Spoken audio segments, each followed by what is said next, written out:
Kumusta po ang lahat? Kumusta ang bakasyon? Ha? Nag-enjoy ba? Okay, praise God. So, simula bukas, yung iba, may pasok na bukas. Yung iba, papasok na sa Sunday. So, back to reality nga. Yun yung parating sinasabi. Na, balik na naman sa original na buhay natin bilang OFW. But, gagaya ng ginawit natin kaya, we are so blessed. Kasi, bago tayo papasok sa ating mga kanya-kanya mga trabaho, we will gain strength. We will gain the love na nagagaling sa ating Panginoon. Bago po tayo magsimula mga kapatid, tanong po muna, have you made a mess with your life lately? Meron ba kayong nagawang mga pagkakamali lately? Every day. Or do you wish you could have another chance to start over again? Nang dahil sa laki ng pagkakamali mo, sa nagawa mong pagkakamali, gusto mo na in just a one click, mag-disappear. Or kung computer ka lang, gusto mong i-restart ka agad ang buhay mo dahil sa pagkakamaling nagawa mo. Nangyari po ba yan? If nangyari sa atin yan, well, I have a good news sa inyo mga kapatid. Kasi sa araw nito, pwede tayong magsimula muli kasama ang ating Panginoon. Amen? Kaya, dapat makinig tayo sa mensahe ng ating Panginoon. Sa ngayon, makita natin, marinig natin yung mensahe ng ating Panginoon. Kaya, obligasyon po ninyo, yung mga katabi ninyo, na panatilihin silang gising. Kasi ang matutulog, baka madagdagan ng problema. Okay, so dapat gising parate ha, para makuha natin yung mensahe ng ating Panginoon. Ang pamagat po ng mensahe ng Lord sa araw nito is like a broken vessel. Walang pinagkaiba po ang buhay natin sa mga jars or sa mga vessel. Bago po tayo magpatuloy, allow me to read this one. Pottery is one of the oldest arts in the world. Matagal na po yan. And it remains virtually unchanged to this present time. Totoo! Pumasok ka sa mga bahay, makakita ka ng banga na singtaas pa ng may-ari ng bahay. Di po ba? The potter will take a lump of clay and twist it, knead it, and pound it until all the bubbles and impurities were out of it and it was soft and playable. Then, he would put the clay on his wheel, which was turned by treadle. The potter would throw the lump of the clay right in the middle of that wheel, and the wheel would spin. Then, the potter would carry the clay with his talented fingers and smooth it. Kung titignan po natin, isa-isa pong ginagawa ng potter, yung mga jars. Hindi po siya mass production.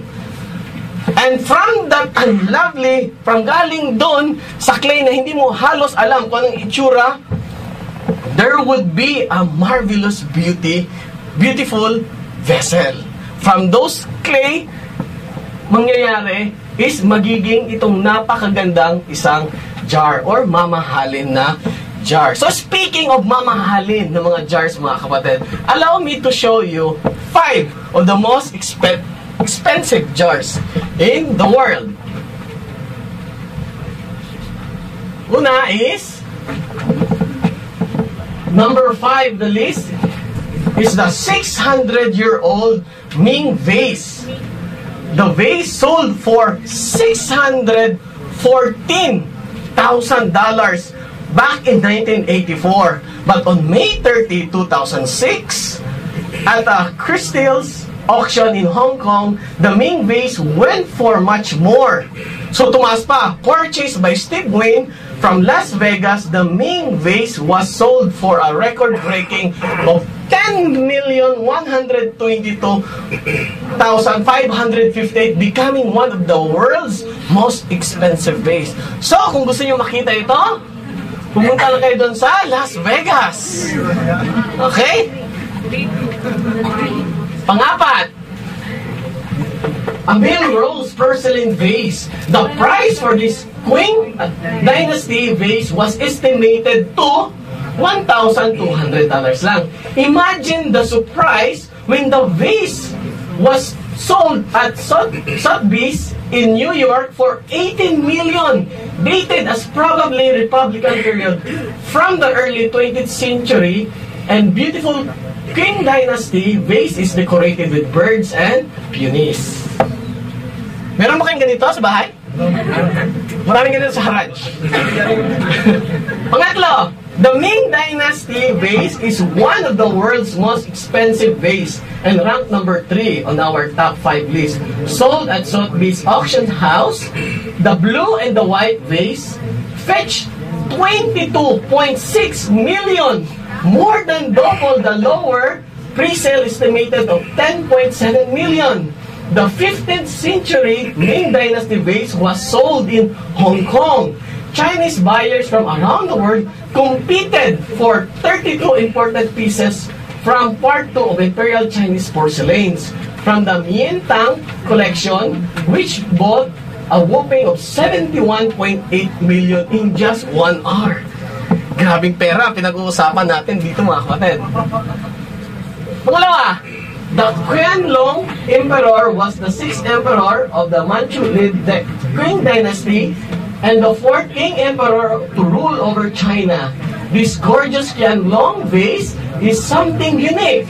The Qianlong Wanqiu Lianyan is the second most valuable vase in the world, worth $35 million. The long-neck, gourd-shaped vase was sold at Sotheby's auction in Hong Kong. At ang panghuli, ang pinaka-most expensive is ito, valued at $83 million. The Pinner King Dynasty vase ranks number 1. The Chinese porcelain became then more colorful, and the world's highest price vase is the proof.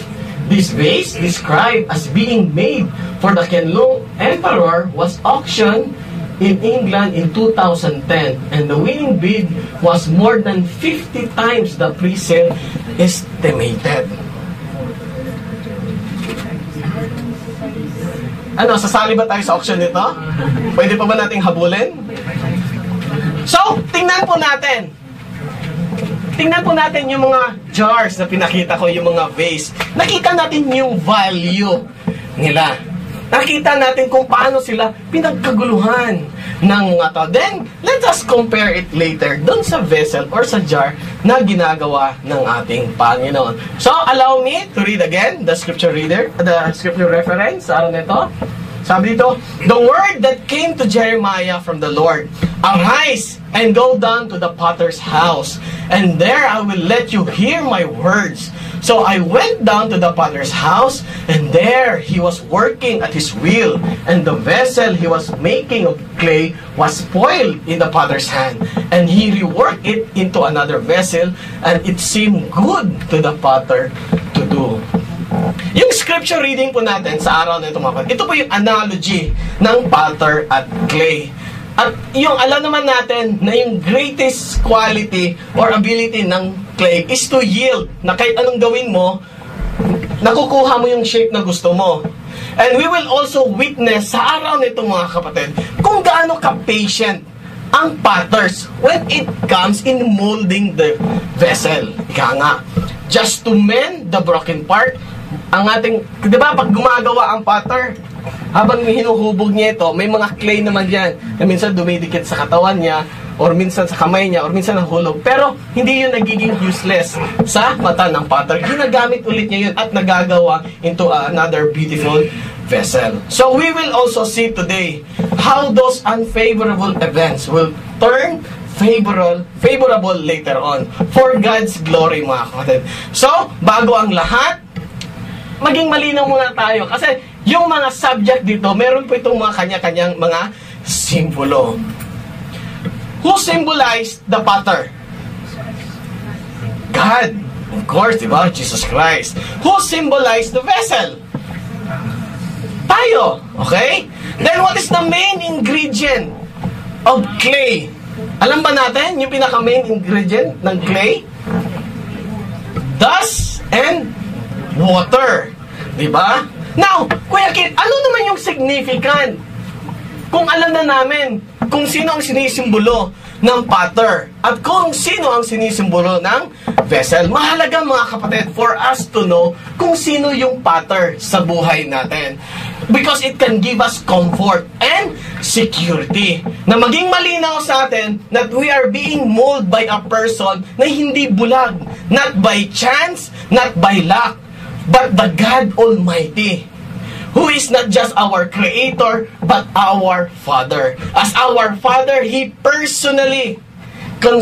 personally concerned of our lives and wants to see the best of us. Kaya ganun na lang kapasensyoso ang ating Panginoon habang hinuhubog niya tayo sa buhay natin dito sa mundo. And I'm sure, 100%, na aware tayong lahat mga kapatid, na ang buhay natin sa mundong ito is prone for being broken.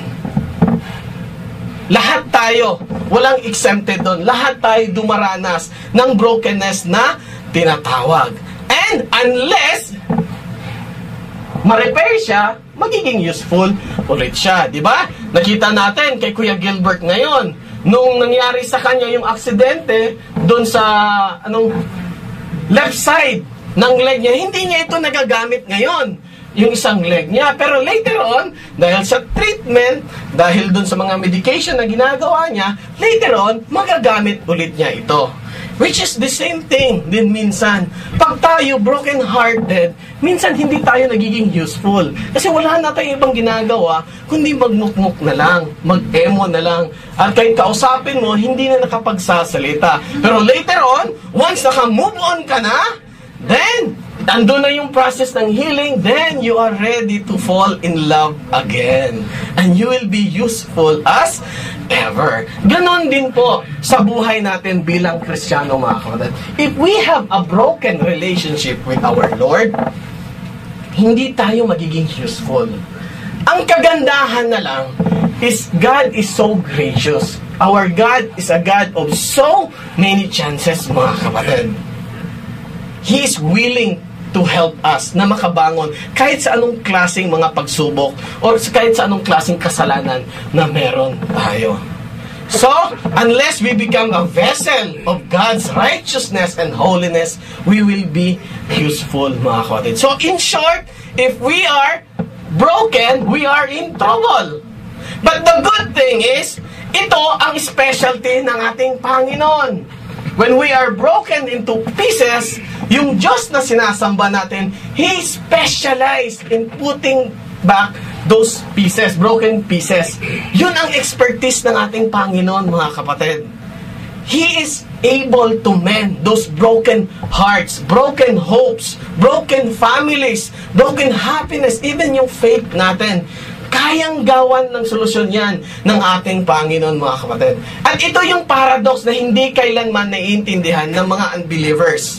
Sa mundong ginagalawan natin, when we mention about broken, negative kagad ang magiging perception or ang pagkakaintindi ng mga tao. However, for us Christian, or even sa mga normal na tao, the word break can be positive.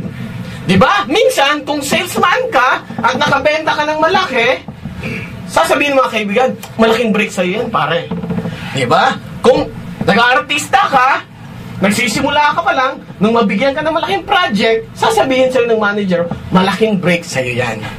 Now, when it comes sa mga sitwasyon na ganun, mga kapatid, of course, hindi pa huhuli yung mga kapatiran natin or yung mga Bible characters. Nakita natin na sa buhay ni Paul, nakita natin sa buhay ni Moses, even the life of Jesus Christ, mga kapatid. Now, the best thing of God, the best thing sa pattern na meron tayo is the kind of grace na meron siya. Sabi nga, anumang klaseng kasalanan na meron tayo, kayang tapatan yan ng pagmamahal ng Diyos na meron tayo, mga kapatid. First, let me give you an example. Sa isang Bible character na dumaan sa pagiging broken. Yet later on, nakita natin kung paano siya mightily nagamit ng ating Panginoon. First is Joseph, mga kapatid. Ano ba ang nangyari kay Joseph? Diba? He was betrayed by His family. Anong ginawa sa kanya? Binenta siya, di ba? Then later on, nakita natin, He was being exalted.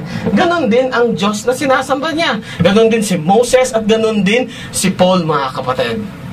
All of them went into the process of being broken just to fulfill God's plan and to bring glory sa pangalan ng ating Panginoon. Now, who is willing to be broken just to fulfill the plan ng ating Panginoon? Are we willing na dumaan sa proseso na yun, mga kapatid? Just like Paul, just like Moses, just like Joseph? Willing ba tayo dumaan sa brokenness na yun for God's glory? Tandaan natin, mga kapatid, all of them yielded in every ways the fathers want them to be. And the best example nga, gaya ng sinabi ko kanina, is Jesus Christ Himself. Jesus Christ Himself went into the process of brokenness so He can bring salvation sa atin, mga kapatid. Imagine niyo yung pinagdaanan ni Yesu Kristo mismo just to give us the kind of salvation. By His blood, He promised redemption. By His burial, He promised removal of sin. By His body, He promised a resurrection. Church, remember this. The greatest men sa Biblia, lahat dumanas nito. And if we claim to be a Christian, let us expect na daraan din tayo sa ganitong proseso. Bakit hindi? For God's glory, di po ba? Kung yun ang gusto ng ating Panginoon, so be it. So, if you are a Christian and you are serving God sa ngayon, and you experience brokenness sa ministry na meron ka, embrace it, mga kapatid. Yakapin mo yung brokenness na meron ka, na na-experience mo while serving God. Kasi hindi ka nag-iisa. Remember, church, being broken, mga kapatid, minsan, it may lead us away from our loved ones. But this will also be an opportunity for us to become closer sa Diyos na sinasamba natin. Maybe, yung brokenness na meron tayo ngayon, it will lead us far away from our dreams. It will lead us far away doon sa mga goals na nais natin. Then, pero kung ito naman ang magdadala sa atin into the right path na gusto ng ating Panginoon, so be it. Let us embrace it, mga kapatid. Kung kailangan nating dumaan sa brokenness para mas makilala natin ang ating Panginoon, kung kailangan nating dumaan dun sa brokenness na tinatawag para tayo mas magamit mightily ng ating Panginoon, then so be it, mga kapatid. The more broken we are, the more we become more dependent sa ating Panginoon, mga kapatid. The ways of God to repair our brokenness has no limit. Walang katapusan, mga kapatid. Ngayon, tanong ko, mga kapatid, church, do you believe that any kind of relationship, may paraan pa para ma-repair sa tulong ng ating Panginoon? Praise God! Kahit anong klaseng relasyon, mga kapatid, relasyon mo sa kaibigan mo, sa asawa mo, sa katrabaho mo, kayang solusyonan. Bakit? Because yung biggest gap ng relationship between man and God, nasolusyonan na sa tulong ng ating Panginoon. Yun yung pinaka-the longest, sabihin na natin, na break na nangyari sa sanlibutan. So, kung ano man yung mga pinagdaraanan natin na brokenness together with our family, kahit gaano pa katagal yan, mga kapatid, may kaparaanan yan, may solusyonan yan, may solusyon yan sa tulong ng ating Panginoon. Kahit gaano pa yan katagal, kayang solusyonan yan ng ating Panginoon. So, we as the clay, we have no power to mold ourselves. Wala tayong kakayahan, mga kapatid, to mold ourselves. We as the clay, we have no power to repair ourselves. Wala rin tayong power na magkaroon ng self-healing, or ayusin yung mga broken parts natin. Sino ang makakagawa nun? Only God can do it, mga kapatid.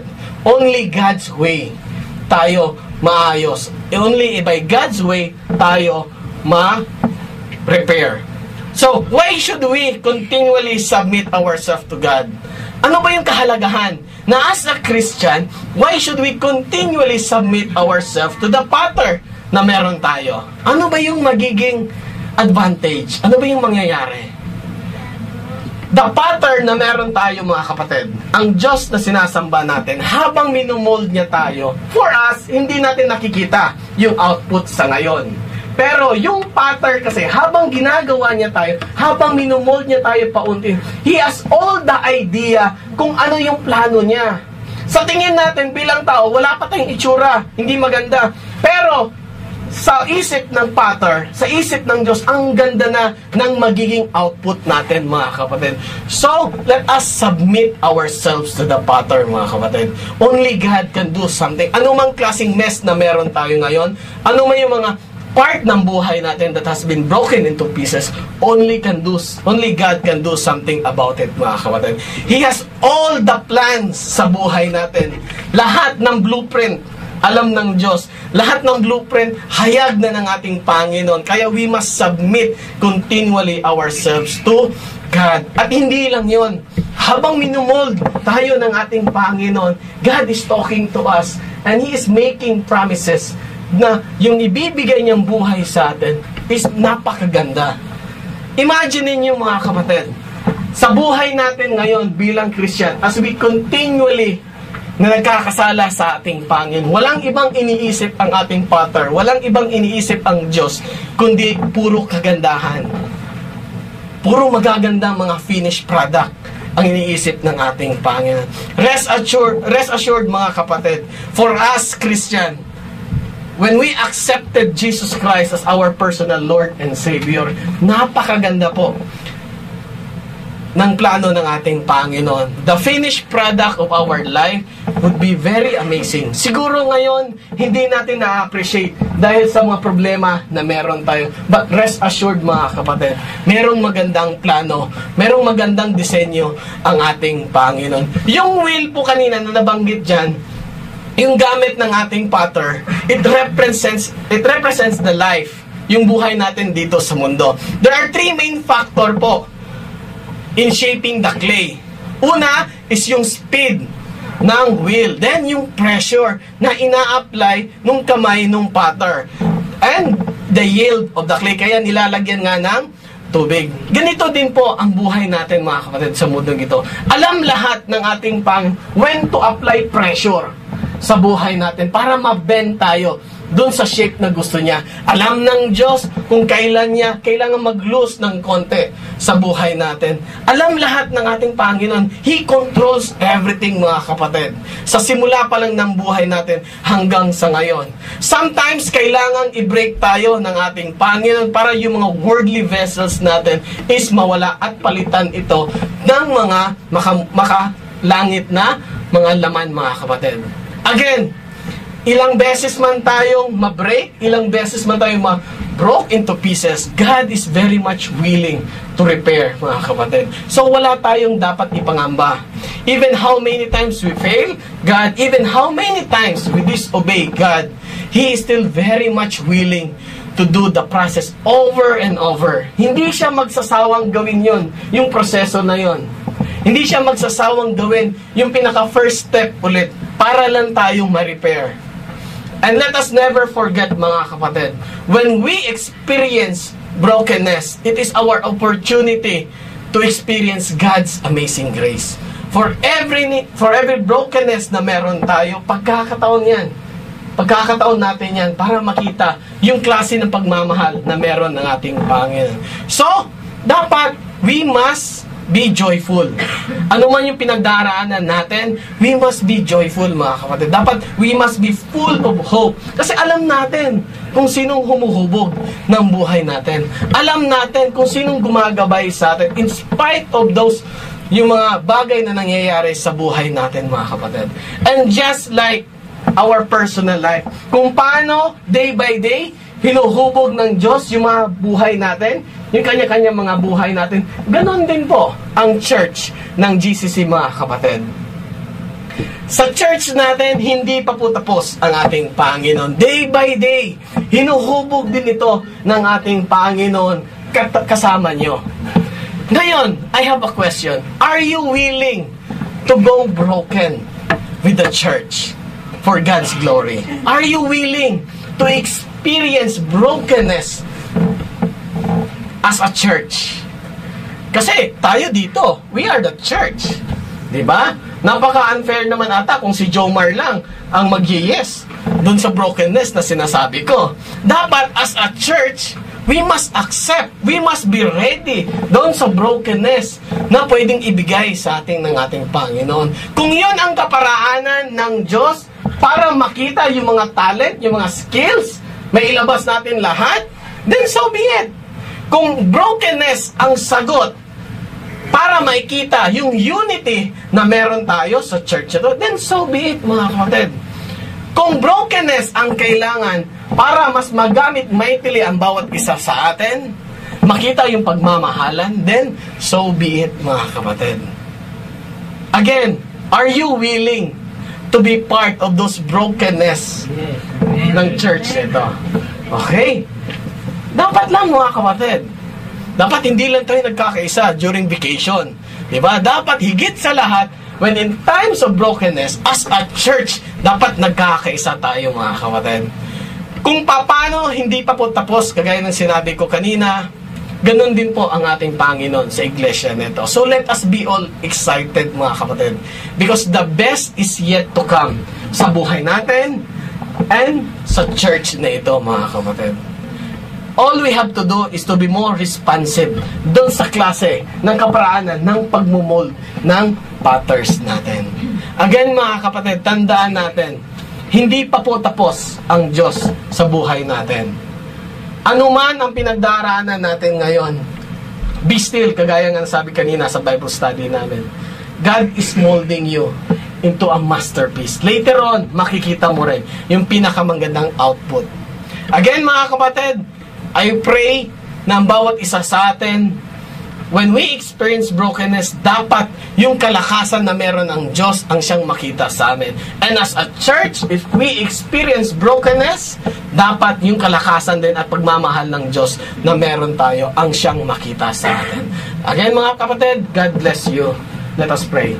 Maraming salamat, Lord, sa araw nito. Maraming salamat, Panginoon, sa mensahe na pinagkaloob mo. Lord, nawa, ano mo po narinig namin sa araw nito, magamit po namin ito, Panginoon, sa buhay namin bilang Christian. Yes, Lord, you are the potter and we are the clay. And we must submit wholeheartedly, Panginoon, doon sa klase ng paghuhubog na gusto mo, Panginoon. Lord, if we need to be broken for us to be used mightily, gawin mo, Panginoon. If we need to experience brokenness, Panginoon, sa gayon, fully ma-achieve namin yung mga bagay na gusto mo ipagawa sa amin, so be it, mga. Kaya Lord, maraming salamat po again sa buhay ng mga kapatid na andito. Maraming salamat po sa pagkakataon na makarinig na iyong salita. Maraming salamat po. This we pray in Jesus' name.